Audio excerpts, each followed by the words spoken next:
Hello friends, welcome to my channel stories by Garima Kushwaha. दोस्तों, जैसा कि आप जानते हैं, मैं हर रोज़ आपके लिए अलग अलग और रहस्यमयी कहानियाँ लेकर आती हूँ और इसी तरह की एक कहानी मैं आज भी आपके लिए लेकर आई हूँ। तो चलिए शुरू करते हैं हमारी आज की वीडियो। प्रतीक 15 साल का एक लड़का था जो अपने परिवार के साथ कलकत्ता में रहा करता था। वो सब हमेशा से कलकत्ता में रहने वाले नहीं थे। जब प्रतीक 5 साल का था तकरीबन, तब उसके पिता का तबादला यहाँ हो गया और उसे काम के सिलसिले में यहीं आना पड़ा और कुछ समय बाद वो अपने परिवार को भी यहीं ले आए और उसके बाद वो सभी वहीं रहने लगे और पिछले 10 सालों से यहीं रह रहे थे। यहाँ धीरे धीरे करके आबादी बदलती चली गई। शुरू शुरू में यहाँ बहुत ही कम घर थे, पर इन 10 सालों में यहाँ बहुत बदलाव आ गया। कई नए घर बन गए थे और पड़ोसियों की संख्या पहले से काफ़ी बढ़ गई थी। पर उनके सबसे पुराने पड़ोसी थे मिस्टर दास जी। उनका नाम विजय दास था। वो अक्सर अपने काम के सिलसिले में घर से बाहर ही रहते थे। घर पर उनकी पत्नी और उनका बेटा, वही 2 लोग रहते थे। उनका बेटा भी पढ़ने लिखने में काफ़ी तेज़ था, पर एक दिन एक अजीब गरीब हालात में वो गायब हो गया और पिछले 5 सालों से गायब ही चल रहा है। उसके परिवार वालों ने उसे ढूंढने की बहुत कोशिश की और कई दिनों तक पुलिस उसे आसपास के इलाकों में ढूंढती रही, पर उसे कहीं भी ढूंढा नहीं जा सका। उसके माँ बाप का वो एक लौता बेटा था और इस बात से उसके माँ बाप को गहरा धक्का लगा था। माँ तो बिल्कुल पागल सी हो गई थी कुछ दिनों तक। उन दिनों प्रतीक की उम्र तकरीबन 10 साल रही होगी। अब उस बात को तकरीबन 5 साल बीतने को आ चुके थे। अब प्रतीक भी 15 साल का होने वाला था और उसके बोर्ड की परीक्षाएं निकट ही थीं। जब वो शुरू में यहाँ आए थे, तब प्रतीक मिस्टर दास के बेटे पूरन से बातचीत करता रहता था। पूरन उससे उम्र में कुछ साल बड़ा था, पर फिर भी उन दोनों की अच्छी बनती थी। उसके गायब होने से प्रतीक को भी काफ़ी बुरा लगा था, पर धीरे धीरे चीज़ें सामान्य होने लगी और जब यहाँ नए लोग आकर बसने लगे तो प्रतीक को भी कुछ नए दोस्त मिल गए और स्कूल में भी उसने एक मेधावी छात्र होने का अच्छा फ़ायदा उठाया। उसके सभी शिक्षक और उसके दोस्त हमेशा उससे खुश रहते थे। सब कुछ ठीक चल रहा था, और एक दिन अचानक कुछ ऐसा अजीब घटित हुआ जिसके होने की उम्मीद किसी ने नहीं की थी। 5 सालों बाद अचानक ही न जाने कहाँ से मिस्टर दास का बेटा पूरन घर वापस आ गया था। बिल्कुल एक अजीबोगरीब रहस्यमयी तरीके से वो घर वापस आ गया था। और सबसे अजीब बात तो ये कि इन 5 सालों में वो ज़रा भी नहीं बदला था, ना ही शरीर से और ना ही दिमाग से। इस वक्त तक उसकी उम्र तकरीबन 18 साल हो चुकी होगी, पर 18 साल के हिसाब से वो अभी भी काफ़ी छोटा नज़र आ रहा था, बिल्कुल वैसा ही जैसे वो गायब होने के वक्त था। उसके माँ बाप को इस बात की बहुत खुशी हो रही थी और बहुत ही आश्चर्य भी, और गांव वालों में तरह तरह की बातें फैली हुई थी। सब लोग ये बात सोचकर आश्चर्य मान रहे थे कि आखिर वो इतने दिनों तक गायब रहने के बाद अचानक से कहाँ से वापस आ गया, और साथ ही साथ वो बिल्कुल सही सलामत था। उसके माँ बाप ने उससे बात करने की कोशिश की। शुरू में तो वो ज़्यादा कुछ नहीं बोला, पर एक दिन बाद उसने सबसे धीरे धीरे करके बातचीत करना शुरू कर दिया। पर अब उसका स्वभाव पहले जैसा नहीं रह गया था। पता नहीं, हर समय उसकी आंखें कुछ ढूंढती रहती थी। खाने पीने में उसे ज़रा भी रुचि नहीं रह गई थी। अधिकतर दिन के समय वो अपने कमरे में ही बंद रहता था, और जब बाहर आता था तब वो बच्चों के खेलने की जगह पर चला जाता था जहाँ छोटे बच्चे खेला करते थे, और उन्हें अजीब नज़रों से घूरता रहता था। गांव वाले पता नहीं क्यों उससे थोड़ा डरने से लगे थे और अपने बच्चों को उससे दूर रहने के लिए कहते थे। प्रतीक को उसे इतने दिनों बाद यहाँ वापस आए हुए देखकर बड़ा अच्छा लग रहा था। उसकी पहले भी उससे दोस्ती थी, इसलिए प्रतीक ने अपनी माँ से कहा, माँ क्या मैं उनसे मिलने जा सकता हूँ? हाँ ज़रूर, तुम जा सकते हो। ये मैंने कुछ मिठाई बनाई है पूरन और उसकी माँ के लिए, इसे अपने साथ लिए जाना और उनसे कहना मैं भी उनसे मिलने आऊँगी बहुत जल्द। ठीक है। इतना कह के प्रतीक घर से बाहर निकल गया और कुछ ही देर बाद वो पूरन के घर के सामने था। उसने दरवाज़ा खटखटाया। पूरन की माँ ने दरवाज़ा खोला और बहुत खुशी से उसको घर के अंदर बुलाया। अरे प्रतीक, तुम बहुत सालों बाद आए, आओ अंदर आओ। पूरन तुमसे मिलकर खुश होगा, तुम दोनों की अच्छी दोस्ती थी ना। क्या तुम खाना खाओगे? नहीं, अभी तो माँ मेरा इंतज़ार कर रही होंगी, मैं बस पूरन भैया से मिलने आया हूँ। माँ ने आपके लिए कुछ मिठाइयाँ भिजवाई हैं। अरे इसकी क्या ज़रूरत थी, वो वहाँ उसके कमरे में है, जाओ उससे बात करो, हो सकता है तुमसे मिलकर उसे अच्छा लगे। इन दिनों वो शायद थोड़ा परेशान है, इसलिए बातें कम करता है।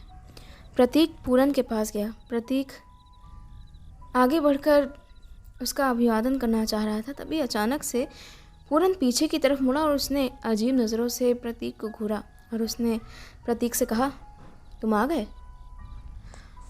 हाँ, मैं आपसे मिलने आया हूँ पूरन भैया।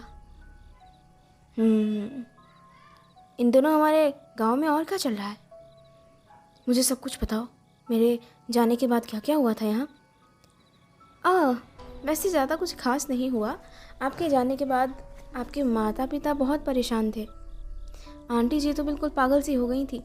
आपको यहाँ देखकर बहुत अच्छा लगा और फिर धीरे धीरे करके हम सब ने मान लिया कि शायद आपको कुछ हो गया, पर उम्मीद नहीं थी कि आप वापस आ जाएंगे। इन दिनों बहुत से घर बने, आसपास कई लोग इकट्ठे हो गए और इस साल मेरे बोर्ड के एग्ज़ाम्स हैं और इसके अलावा तो कुछ खास नहीं है। तुम्हारी उम्र कितनी है प्रतीक? ओह, मैं इस साल 15 साल का हो जाऊंगा। आपसे थोड़ा ही तो छोटा हूँ पूरन भैया। पर आप तो बिल्कुल भी बदले हुए नहीं लग रहे हैं। आप तो बिल्कुल वैसे हैं जैसे मैंने आपको 5 साल पहले देखा था, बिल्कुल वैसे ही। सच में ऐसा लग रहा है कि आपकी तो उम्र ही नहीं बढ़ी। कितने यंग लग रहे हैं आप। अच्छी बात है ना। खैर, तुम भी मुझे बहुत अच्छे लग रहे हो। लगता है तुम एक्सरसाइज वगैरह भी करते हो, है ना?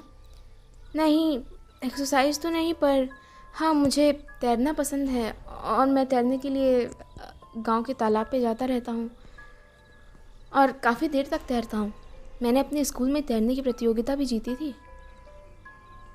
ये तो बहुत अच्छी बात है। अपने आप पर ध्यान देना कोई बुरी बात नहीं है। तुमसे मिलकर मुझे बहुत अच्छा लगा। अच्छा भैया, इतने दिनों में आपके साथ क्या क्या हुआ? आप कहाँ थे इतने दिनों तक? फिर कभी बताऊंगा। फ़िलहाल के लिए तुम जाओ और मिलने के लिए आते रहना, नहीं तो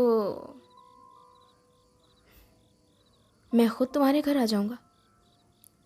ठीक है, मैं ज़रूर आपसे मिलने के लिए आता रहूँगा।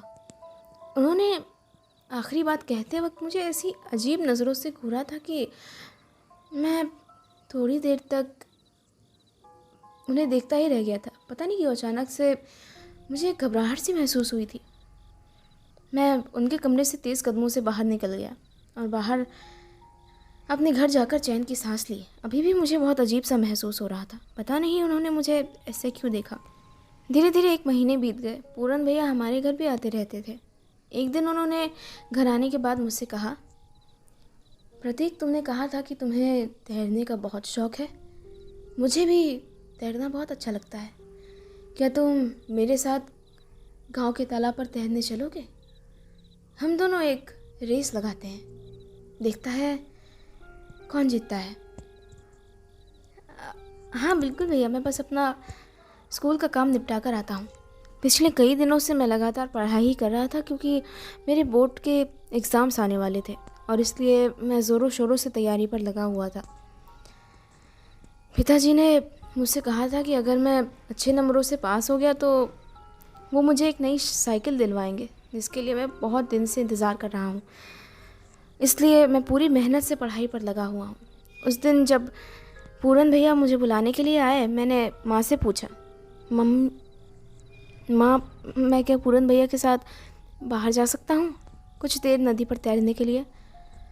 हाँ क्यों नहीं, चले जाओ। वैसे भी तुम बहुत दिन से लगातार पढ़ाई ही तो कर रहे हो, है ना? तुम जा सकते हो। आपका बहुत शुक्रिया माँ। इसके बाद मैं पूरन भैया के साथ नदी के पास चला गया। प्रतीक उस रोज़ पूरन के साथ नदी पर नहाने के लिए चला गया और उसके बाद जो दुर्घटना घटी वो बहुत ही खौफनाक थी। वो दोनों नदी में काफ़ी देर तक तैर रहे थे और उन्हें रेस करने में काफ़ी मज़ा आ रहा था। पर कुछ देर बाद अचानक प्रतीक ने अपने पीछे सर घुमाकर देखा। वो तैरने में काफ़ी तेज़ था, इसलिए पूरन उससे बार बार पीछे रह जा रहा था। पर इस बार जब उसने अपना सर पीछे घुमाकर देखा, उसे पूरन कहीं नज़र नहीं आया। वो कुछ देर तक पीछे मुड़कर देखता रहा, फिर उसने धीरे धीरे करके तैरना शुरू किया। वो तैरते हुए किनारे तक जाना चाह रहा था। तभी अचानक उसे महसूस हुआ कि किसी चीज़ ने उसके पैर पकड़ लिए हैं और उसे पानी के अंदर खींच रही है। धीरे धीरे करके वो उसे पानी के अंदर खींच ले गई। पानी काफ़ी गंदला था, इसलिए कुछ भी देखने में नहीं आ रहा था। प्रतीक को नहीं पता चल पाया कि आखिर क्या चीज़ उसे खींच रही थी। काफ़ी देर तक जद्दोजहद करने के बाद आखिरकार किसी तरह उसने अपने पैर उस चीज़ से छुड़ा लिए और पूरी फुर्ती से तैरता हुआ नदी के किनारे आ गया। और किनारे आने के बाद उसने चैन की सांस ली। वो काफ़ी देर तक नदी को उसी तरह घूरता रहा और उसने पूरन को भी आवाज़ दी, पर पूरन कहीं नज़र नहीं आया। वो नदी किनारे आकर चारों तरफ देखने लगा। उसने सोचा हो सकता है पूरन नदी से बाहर आ गया हो, पर उसे पूरन कहीं भी नज़र नहीं आया। कुछ देर बाद जब उसने अपने पीछे मुड़कर देखा, पूरन उसके ठीक पीछे खड़ा हुआ था। प्रतीक ने उसे देखते ही कहा, आप कहाँ चले गए थे? ओह, मैं बस पता नहीं, मुझे तैरते हुए थोड़ी सी ठंड लगने लगी थी तो मैं पानी से बाहर निकल आया था। मैं बस वहीं पर था। ओह, आपने मुझे बताया नहीं। पता है, अभी तो मैं मर ही जाता। क्यों, क्या हुआ था? मुझे लगा कि शायद नदी में किसी चीज़ में मेरा पैर फंस गया या किसी जानवर ने मेरा पैर पकड़ लिया और वो मुझे पानी के अंदर खींचने लगा। अगर आप मेरे पास होते तो आप मेरी मदद कर सकते थे। ओह, मुझे माफ़ करना, मुझे नहीं पता था कि ऐसा कुछ। क्या यहाँ की नदी में जानवर हैं? वैसे तो नहीं, आज पहली बार मैंने ऐसा कुछ देखा। खैर चलो घर चलते हैं। हम धीरे धीरे घर लौट आए। उसके बाद प्रतीक अपने घर चला गया और पूरन उसके अपने घर। प्रतीक ने अपनी माँ को सारी कहानी बताई। उसकी माँ ने कहा कि अब वो अपना ज़्यादा ख्याल रखा करे और उसके बाद उसे खाना खिलाकर आराम करने भेज दिया। उधर पूरन की माँ एक दिन जब प्रतीक की माँ से मिलने के लिए आई, तब उन्होंने प्रतीक की माँ से कहा, पता नहीं इन दिनों मेरे पूरन को क्या हो गया है। जब से वापस आया है उसकी हरकतें अजीब हो गई हैं। मुझसे तो बात ही नहीं करता है, ढंग से खाना नहीं खाता है, अपने कमरे में बंद रहता है। और पता है, जब मैं उसका शरीर छूती हूँ तो वो बिल्कुल बर्फ़ जैसा ठंडा होता है। मैंने आज तक ऐसा कभी कुछ नहीं देखा। जैसा लगता है जैसे उसकी तबीयत ख़राब हो। मैं उससे कुछ पूछती हूँ इन दिनों के बारे में, जब वो गायब रहा वो अचानक ही चिड़चिड़ा हो जाता है और कुछ नहीं बताता। प्रतीक से कहो ना, अगर वो उससे कुछ पूछ सके, हो सकता है वो उसे अपना दोस्त मानते हुए उसे सब कुछ बता दे। प्रतीक ने पूछने की कोशिश की थी जब वो गया था वहाँ, उसने मुझे बताया था, पर उसने कहा कि उस वक्त पूरन ने उसे कुछ भी नहीं बताया। शायद वो उस समय उसे बताना नहीं चाहता था, इसलिए प्रतीक ने उससे ज़्यादा पूछताछ नहीं की। पता नहीं क्या बात है। प्रतीक के आखिर नदी के भीतर प्रतीक को किस चीज़ ने खींचा था और पूरन के व्यवहार में इतना परिवर्तन क्यों था और वो इतने दिनों कहाँ गायब था, जानने के लिए मेरी कहानी का अगला भाग ज़रूर देखिएगा। अगर आप मेरे चैनल पर नए हैं तो प्लीज़ चैनल को सब्सक्राइब कर लीजिएगा। आपके सजेशंस मुझे कमेंट बॉक्स में लिख कर देते रहिएगा। मैं आपके सजेशंस पर वीडियो लाने की ज़रूर कोशिश करूँगी। साथ ही साथ अगर वीडियो पसंद आए तो इसे लाइक और शेयर ज़रूर कर दीजिएगा। आप सबका बहुत बहुत शुक्रिया।